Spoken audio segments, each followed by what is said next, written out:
Tere, Laura! Istun Svaasimaa kuuma punase päikese all. Söön külmaks tehtud mesikäppa. Kohalikud hõimuliikmed vaatavad mind kui valget inimest mustade seas. Nad kõik on. Naljakas, koolipõhine elusüsteem on õpetanud mind pidevalt iseendale väikeseid ülesandeid püstitama ja siis neid täitma. Tegelikult saaks ilma nendeta ka ja oleks lihtsam ja õnnelikum, ebamugav ei oleks. Oleks mugav nagu elu Svaasimaal, kus mesikäpad lihtsalt kukuvad suhu.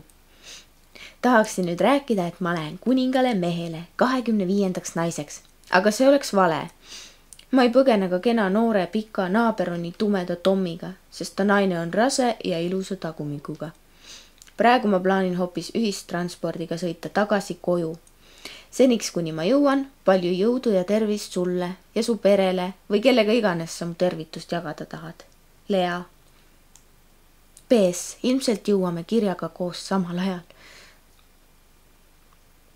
PS2. Kohtasin ühte oma lemmikõpetajat, ta oli läbisõidul siin Svaasi kuningriigis. Tema kindlasti tuleb. PS3. Ma tahaksin praegu küll maalida. 14. juuni 2011. Siin. PS4. Lisan kaelkirjakuga postkaarti.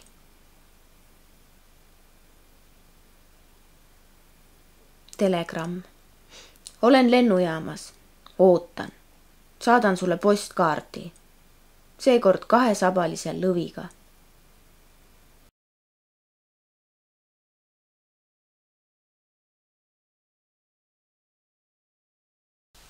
Tänan sind. Kiri Svaasimaalt on minuga. Kiri sinule on aiast. Vaatan teda akna kaudu. Olen käinud seal sel aastal vaid korra, sõpradega. Õied puul on juba närbumas ja puulehed pole enam lapseohtu. Valgus nende peal on sünge, kuigi alles on sadanud vihma, pole taevas selgemaks saanud ja oleme ootel. Mina koos aiaga akna taga. Mõtlen, kas saab korraga olla nii, et tahad kuhugi, kuid minna ei saa. Nagu kirikusse, kuhu läheksid selle pärast, mida öeldakse, aga ei saa minna kivide, pimeda ja külma pärast. Kas nii saab olla ühe aiaga? Et tahad minna kohtuma millegagi, mis on vana ja usaldusväärne, aga ümber on inimtehtu. Või olen petnud ennast ja tahangi olla toas. Läbi akna vaadata ja mõelda, et tahan. Tahtmine on väga hea. Mitte tahtmist olen ka proovinud ja seda on raske üle elada. Kirjuta mulle. Svaasimaale tuleksin. Tubasid seal vist ei ole. Seepärast pelgan, kuid tahan ikkagi. Tervitan, Laura. Oh jaa, kulla Laura, nii saab olla küll. Svaasimaa valgus pole kunagi sünge. Kurb on vaid see, et ninasarvikud surevad välja. Aga eks sinine, punane ja kollane on olnud ikka mu lemmikvärvid.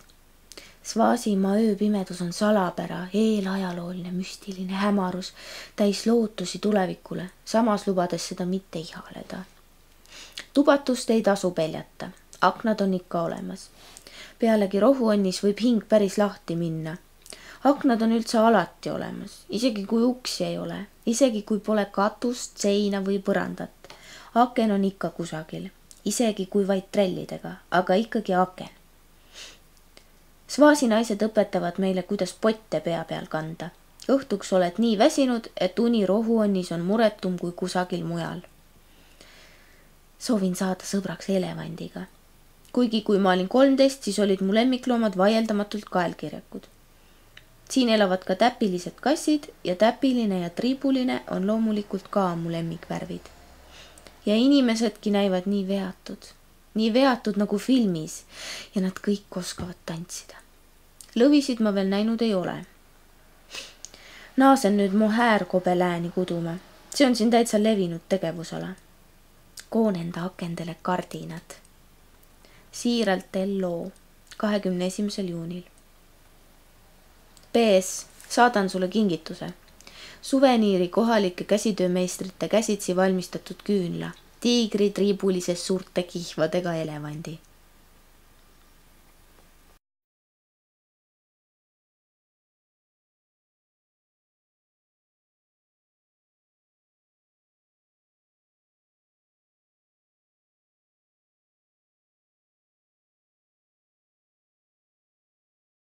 tere, kallis kauge Laura. Pole ammu saanud kirjaridu kududa. Küpseks on jõudnud saada nii mõnedki viljad. Ilmselt sinugi aias. Õhk on rammestunud ja kleepuv, hiilgavate tähtedega. Tähesajud on nii tihedad, et mulle näib, et kõik soovid täituvad topelt või kolmekordselt. Kaelkirjakuga, mu lemmikuga, klaadisega, ratsutada täiskuu valgel ööl mööda lagedaid välju või metsi. Silmapiiril mäed või pilvedest mägede moodi massiivid ja mägedes lõputud välgud, äike. Näib nagu tõuseks me lendu. Minu jalad ju ongi maast lahti. Praegu ootan veel seda päeva, kus me kohtume kuningaga. Loomulikult ma pelgan. Loomalikult ma pelgan. Aga põnevus on ka, nii nagu ta ise on ühtaegu hirmutav ja sõbralik. Hurmav. Temast on nii palju pilte naeru suuga internetis ja ajakirjades. Ent sealjuures tema pilgus on võim. Selline suur võim, see teeb jalad nõrgaks. Kontroll kaob. Ja kui see kaob, sa ju tead, võib tekkida hirm. Kui mul oleks see omaette julgus. Julgus lasta pinnal kaduda, julgus hüpata. Hüpata alla kõrgetest tornidest ja mäetippudest, lennukitest, sadulast. Või ujuda kaugele avamerele ja lasta end voolul kanda. Kes ei ihkaks olla purunematu, kuid kes igatseb julgust lasta hingel lennata teravaiks kildudeks, lõikama südamesse piinavaid haavu. Nii ilus ja lõputult rauge on olla enne kuninga saabumist. Ma soovin, et ta ei tulekski, et ma saaks teda lõputult oodata. Nii hea on oodata ilusaid ja häid asju. Hea on oodata sõpra külla või kirja. Aga seda sa nüüd küll nii võta, et ma kirja saada ei tahagi, et ma ootamisest küllastunud õhustki ära elan. Ma tahan süüa ikka veel ja veel sõnu, nii enda kui sinu, kui teiste, kui kolmandategi omi. Ikka ka siin ideaalmaastikute vahel imede maal, kus ma olen ju õnnelik, teeb igatsus mulle ära. Mind teeb õnnelikuks igatsus väikese valu järele. Näiteks igatsus näkku torkivate külmade lumehelveste järgi. Igatsus nende mälestuste järele, kuidas ma kell 6:30 hommikul kõndisin läbi lumesaju koju. Nägin, kuidas hommikune vahetus ruttas tööle. Ma sain aru, talviti töötab padjavabrik ööpäev ringi, sest pehmet kohevat padjatäidist on kõikjalt palju võtta. Ja kui ma sõitsin ära teisse linna, siis süda jäi padjatehase ja lastepargi vahele sulalumesajusse. Sest nii palju kordi olin ma hommikuti unisena vaadanud akendest sinna sisse, patjade ja tekkide vahele. Sel hetkel, kui oranžide vilkuritega masin keeras vaevu kurvi välja võttes Lossi tänavasse. Ja sellepärast, kuidas tema kadumine hõlmade lehvides suits hambus ja kohver käes jooksusammul nurga taha, jättis minusse kummalise pehme tunde, nagu sajaks sulalund suurte räitsakatena näkku.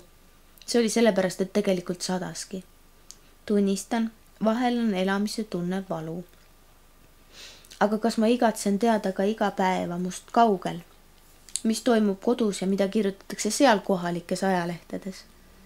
Millise kuninga pilt oli eile esikaanel? Nendes lehtedes, mida loevad isa ja ema kusagil kaugel teises ajas ja ruumis. Ma ei taha teada, mida nad loevad. Tahan teada, kuidas ja millise näoga. Lea, tervitan.